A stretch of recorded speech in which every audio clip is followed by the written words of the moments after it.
मध्य प्रदेश के समस्त रिटायरमेंट कर्मचारियों के लिए आ गई बड़ी खुशखबरी। रिटायरमेंट कर्मचारियों के लिए मासिक वेतन के साथ बोनस में होगा बड़ा लाभ। तो साथियों, आइए आप सभी को इस अपडेट का अध्ययन करवा देते हैं विस्तार से।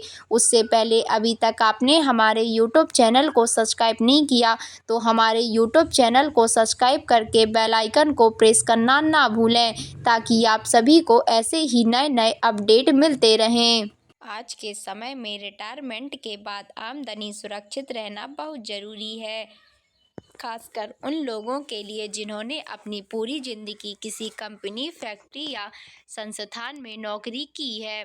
बुढ़ापे में महीने की हर छोटी बड़ी ज़रूरत पूरी करने के लिए भरोसेमंद योजना चाहिए होती है।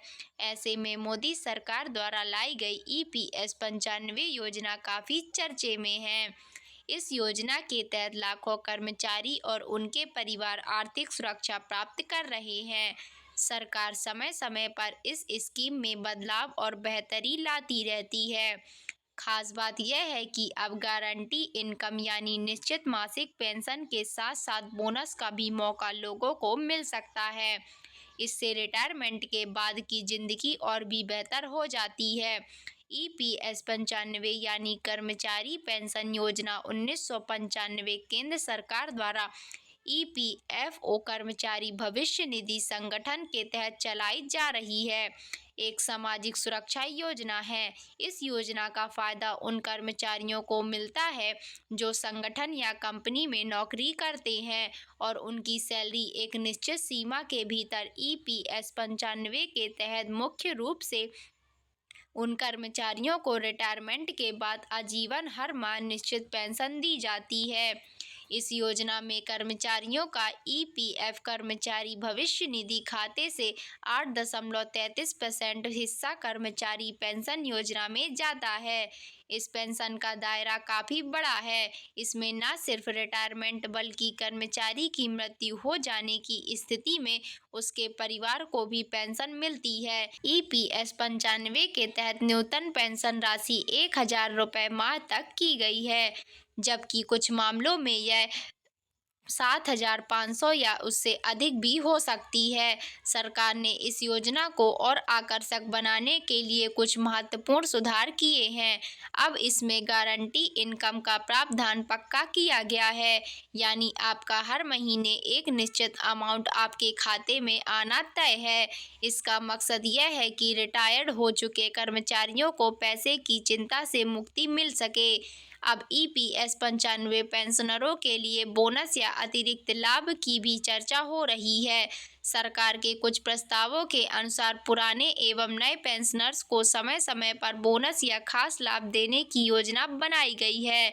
यह बोनस आमतौर पर दिवाली या त्योहारों के समय दिया जा सकता है या पेंशन बढ़ोतरी के रूप में। इससे पेंशनर की आर्थिक स्थिति और मजबूत हो जाएगी।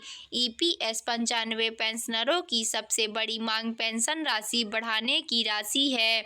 केंद्र सरकार की कोशिश है कि EPS 95 के अंतर्गत न्यूनतम पेंशन को और बढ़ाया जाए। विशेष पेंशन मीटिंग में यह विषय लगातार उठता रहता है। सरकार भी इस दिशा में काम कर रही है ताकि वृद्धावस्था में किसी को भी आर्थिक तंगी ना हो। यदि EPS 95 में सदस्य की मृत्यु हो जाती है तो उसके बाद जीवित परिवारजनों, पति पत्नी, बच्चों आदि को भी पेंशन मिलती है। इस सामाजिक सुरक्षा के चलते लाखों परिवारों का जीवन आश्वस्त रहता है। EPS 95 स्कीम में केंद्र सरकार की तरफ से हर साल करोड़ों रुपए दिए जाते हैं। कर्मचारी के वेतन का कुछ हिस्सा और सरकार का अंशदान मिलाकर यह कोष बनता है। EPFO के माध्यम से इसका प्रबंधन होता है। तो साथियों, आइए देख लेते हैं EPS 95 योजना में आवेदन करने की प्रक्रिया। यदि आप इस योजना का लाभ लेना चाहते हैं तो आपको EPFO के किसी भी क्षेत्रीय कार्यालय में फॉर्म 10D के जरिए आवेदन करना होगा। आवेदनकर्ता को अपनी पासबुक, बैंक खाते और अन्य संबंधित दस्तावेज साथ देने पड़ते हैं। तो साथियों, आइए देखते हैं कुछ मुख्य बातें आवेदन करते समय ध्यान में रखने वाली। कर्मचारी की उम्र 58 साल या उससे अधिक होनी चाहिए। EPFO में कम से कम 10 साल की सर्विस होनी चाहिए। सभी जरूरी कामकाज में कागजात जैसे आधार कार्ड, पैन कार्ड, पासबुक आदि साथ रखें। ऑनलाइन भी आवेदन किया जा सकता है। EPFO वेबसाइट में इसकी सुविधा मिलती है। अगर मृत्यु के बाद परिवारजन या नॉमिनी को लाभ मिलता है तो वे नॉमिनी फॉर्म एवं मृत्यु प्रमाण पत्र देकर प्रक्रिया पूरी कर सकते हैं। तो साथियों, आइए जान लेते हैं इसका निष्कर्ष। EPS 95 योजना बुजुर्गों और उनके परिवारों के लिए बहुत ही कारगर साबित हो रही है।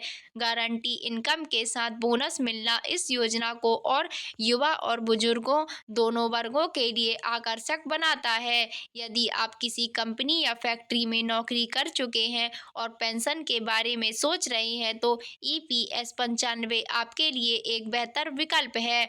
तो साथियों, आई होप आपको ये लेटेस्ट न्यूज़ पसंद आई होगी। तो प्लीज़ हमारे चैनल को लाइक, सब्सक्राइब एंड शेयर करना बिल्कुल ना भूलें, ताकि आप सभी को ऐसे ही नए नए अपडेट मिलते रहें। तो साथियों, मिलते हैं ऐसी ही नई अपडेट के साथ। तब तक के लिए हमें इजाज़त दीजिए।